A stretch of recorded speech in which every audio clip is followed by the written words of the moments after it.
Hello friends, welcome back to my YouTube channel concept of mathematics. और आज ये video काफ़ी टाइम बाद में आ रही है और काफ़ी स्टूडेंट की रिक्वेस्ट थी सर रेगुलर वीडियो डालिए।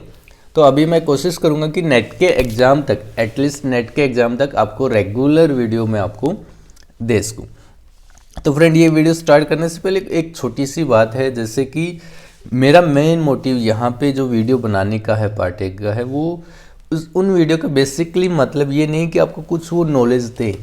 ठीक है, मैं इन वीडियो में आपको कुछ ऐसा नहीं बता सकता जो आप पहले से नहीं जानते।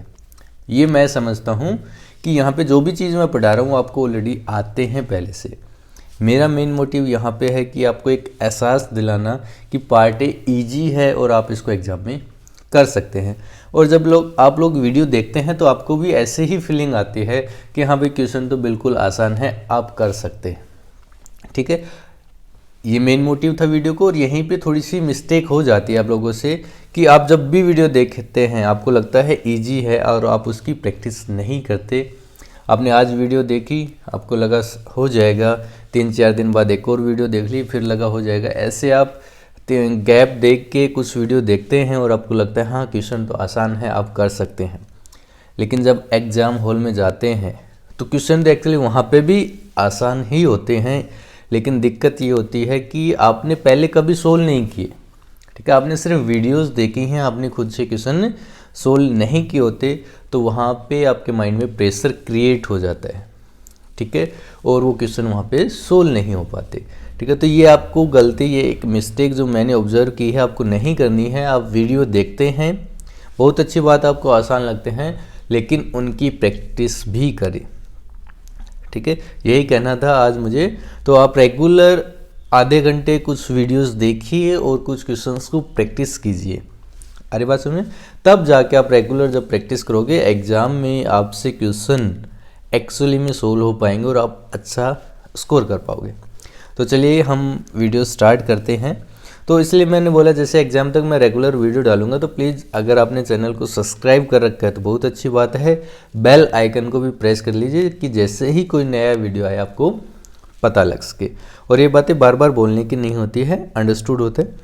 तो हमारा आज का जो क्वेश्चन है उसमें है the average rainfall over A given place.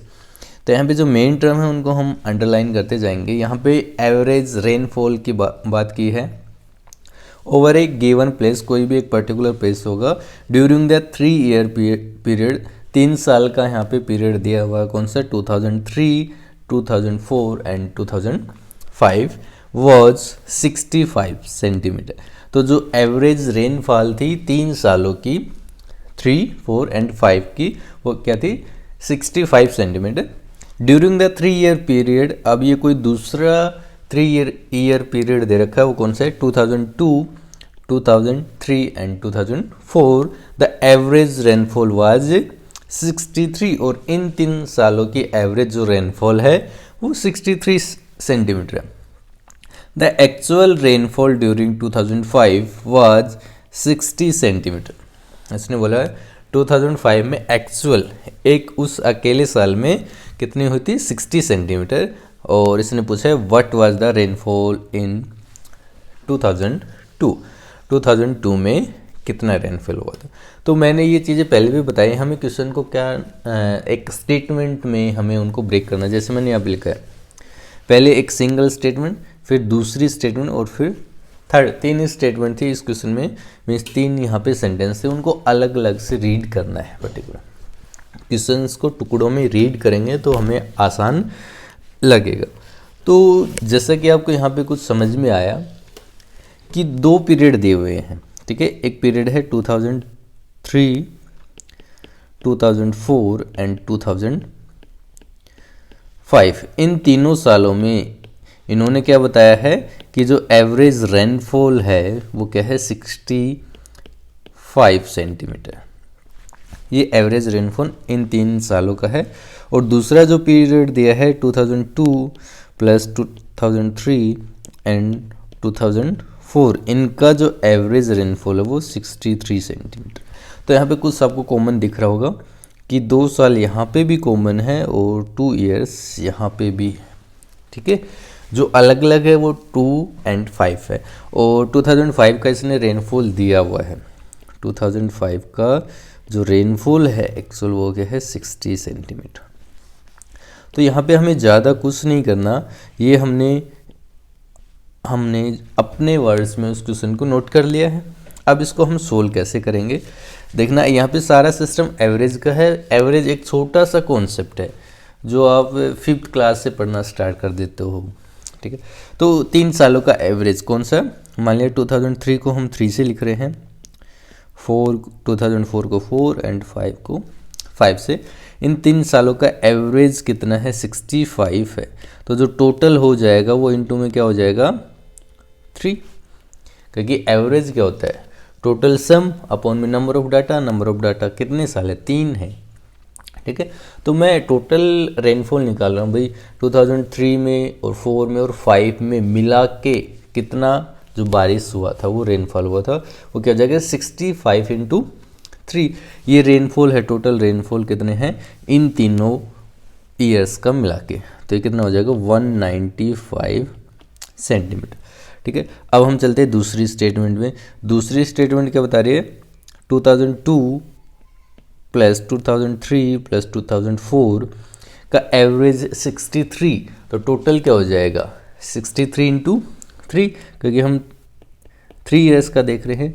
तो ये क्या हो जाएगा 189 सेंटीमीटर। ये हमने यहाँ से निकाल लिया। ये चीज़ें आई किससे एवरेज का कॉन्सेप्ट का। तो मैं एक बार लिख ही देता हूँ अगर कुछ स्टूडेंट को प्रॉब्लम हो रही है।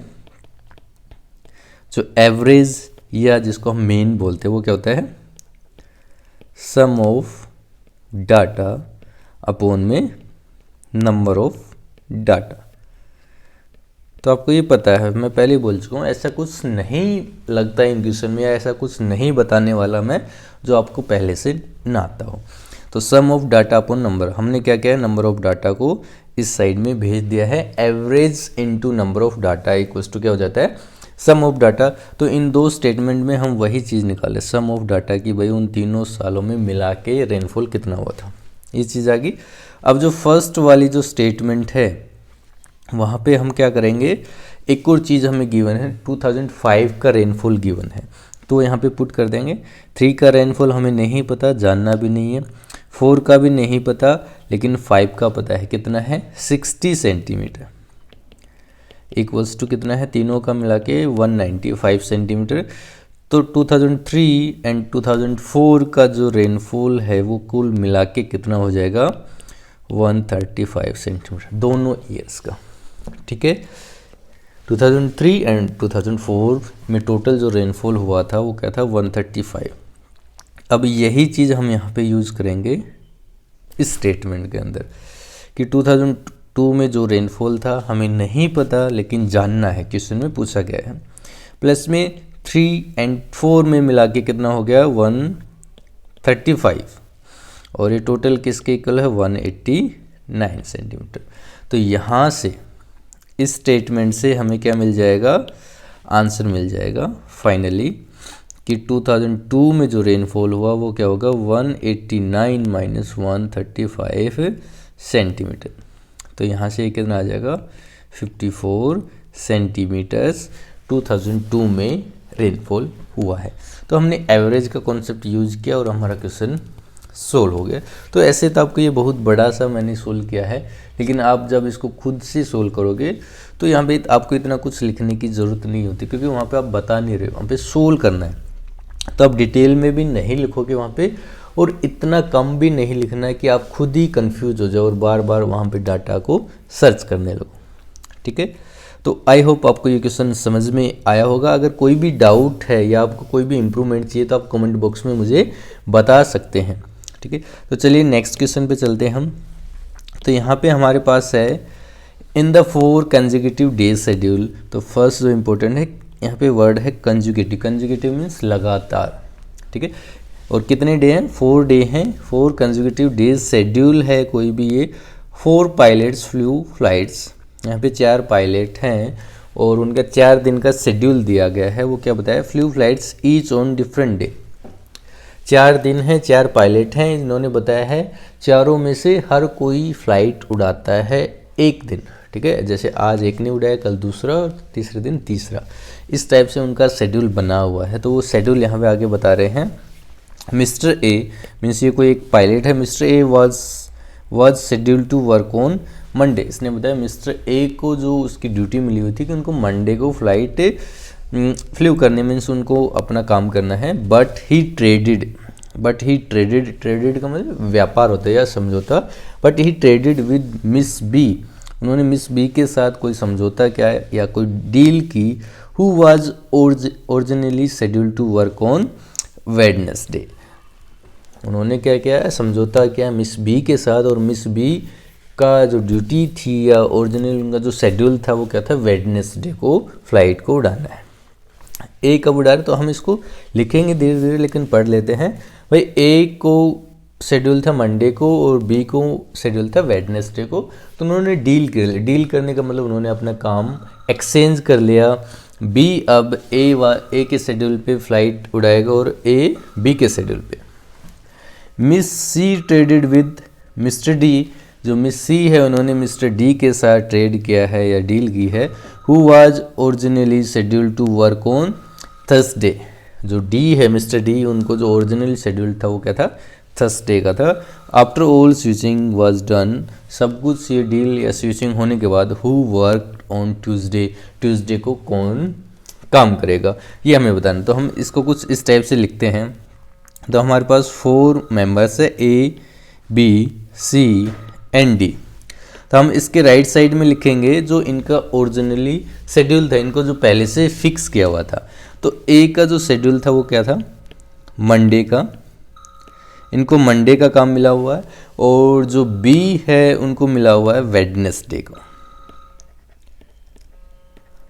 और इसके बाद क्या बताया, मिस्टर डी का, सी का इन्होंने कुछ नहीं बताया, इन्होंने बताया मिस्टर डी का जो ओरिजिनल शेड्यूल था वो है थर्सडे को। अब हम इनके लेफ्ट में लिखेंगे, इनके स्विच होने के बाद, इन्होंने जब अपना काम स्विच कर लिया तो उसके बाद, तो ए मंडे को उड़ाया तो उन्होंने बी के साथ डील की, बी के साथ स्विच किया, तो ए अब कब काम करेगा, वेडनेसडे को, जो एक्चुअली में अभी ये करेंगे। बी ने ए के साथ स्विच किया, तो ए जिस दिन काम कर रहा था मंडे को, उस दिन बी करेगा, बी अब मंडे को काम करेगा। ऐसे सी ने स्विच किया डी के साथ, डी को कब काम करना था, थर्सडे को, तो अब सी करेगा थर्सडे वाले दिन का। अब डी का हमें पता नहीं चल पा रहा है, लेकिन यहाँ पे इन्होंने क्या पूछा है, after all switching was done who work on Tuesday, ये इंपॉर्टेंट है। इन्होंने ट्यूसडे के बारे में हमसे पूछा है कि ट्यूसडे को कौन काम करेगा, तो कौन बचा है, सिर्फ डी बचा है। तो डी कब काम करेगा, ट्यूसडे। ठीक है, तो हमारा जो आंसर होगा वो क्या होगा, डी फ्लाइट को फ्लाई करेगा ऑन ट्यूसडे। तो हमारा जो फाइनल आंसर है वो है मिस्टर डी को ट्यूसडे को काम मिलेगा। तो आई होप आपको ये क्वेश्चन समझ में आए होंगे दोनों। तो वीडियो को प्लीज़ लाइक कीजिए, अपने दोस्तों के साथ शेयर कीजिए, और अगर आप चैनल पर नए आए हैं तो सब्सक्राइब करना ना भूलें और बेल आइकन को ज़रूर प्रेस करें, क्योंकि अब रेगुलर हमारे वीडियो आएंगे तो आपको अपडेट मिलता रहे। Thank you.